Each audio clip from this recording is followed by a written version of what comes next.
On a une idée géniale, une marque qui claque. Mais la vraie question c'est, comment on passe du rêve à la réalité concrète? Bienvenue au jour 3 de la Startup Forge. C'est aujourd'hui qu'on met les mains dans le cambouis, qu'on construit la machine qui va faire tourner tout le projet. Après avoir posé la stratégie au jour 1, puis l'identité au jour 2, on arrive au moment crucial. La question que tout le monde se pose. Comment on bâtit le produit? Comment on transforme cette supervision en quelque chose de tangible, de fonctionnel? Et la réponse, c'est exactement ça. Il faut construire les rails techniques. On va poser des fondations solides et notre locomotive pour la croissance, ça va être l'automatisation. On entre littéralement dans la salle des machines de notre startup. Alors, voilà notre plan de construction pour aujourd'hui. On va partir de l'idée pour arriver à l'infrastructure, on va dessiner le plan technique, définir ce dont les utilisateurs ont vraiment besoin, puis construire les workflows automatisés. On parlera aussi de la conversation avec l'utilisateur et bien sûr, on terminera par les tests avant le grand lancement. Allez, on attaque direct avec la première mission, concevoir l'architecture. C'est un peu comme dessiner la carte de notre futur réseau ferré avant même de poser le premier boulon. Et là, tout de suite, un choix super important se présente. Est-ce qu'on part sur du no-code pour aller hyper vite ou est-ce qu'on opte pour du code sur mesure qui donne un contrôle absolu et une flexibilité maximale? C'est vraiment l'arbitrage clé entre la vitesse de déploiement et la puissance à long terme. Plutôt que de s'embêter à dessiner des schémas à la main, il y a une méthode bien plus maligne, le diagramme as code. L'idée est simple, on écrit quelques lignes de texte et hop, ça génère automatiquement un diagramme professionnel. Et c'est là que ça devient carrément magique. On peut utiliser une IA, lui donner une simple phrase qui décrit ce qu'on veut, et elle nous sort le code pour un diagramme d'architecture complet.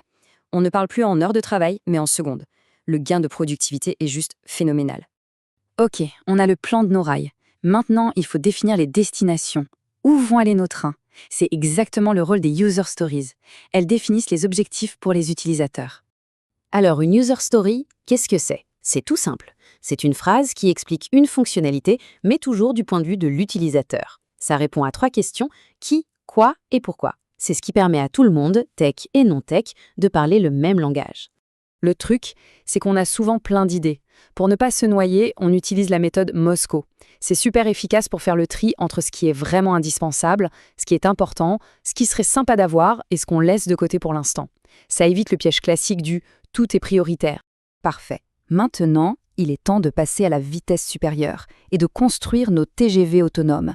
Je veux bien sûr parler des workflows automatisés, les moteurs qui vont faire tourner le business sans qu'on ait besoin d'intervenir en permanence. Et l'automatisation, ce n'est pas un gadget.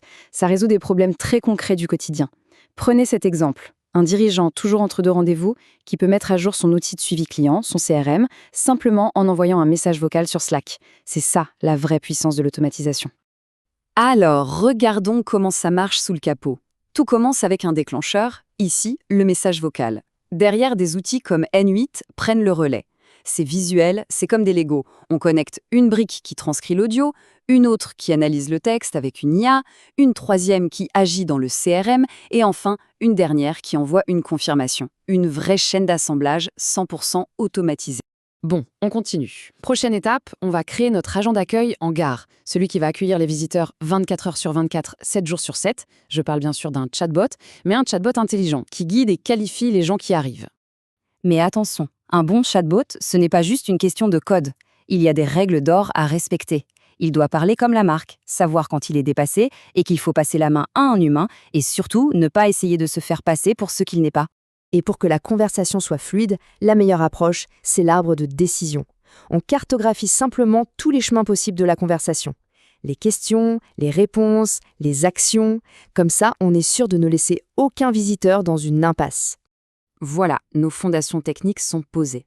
On pourrait être tenté de lancer tout de suite, mais il reste une étape absolument critique, la dernière avant le grand départ, la phase de test. Faisons un petit point. On a maintenant un diagramme d'architecture clair, une liste de user stories bien priorisée, un workflow qui tourne tout seul et le script complet de notre chatbot. Toutes les pièces du puzzle sont là, il faut juste vérifier qu'elles s'emboîtent parfaitement. Et pour ça, on ne va pas tout tester à la main à chaque fois. La solution, ce sont les tests automatisés.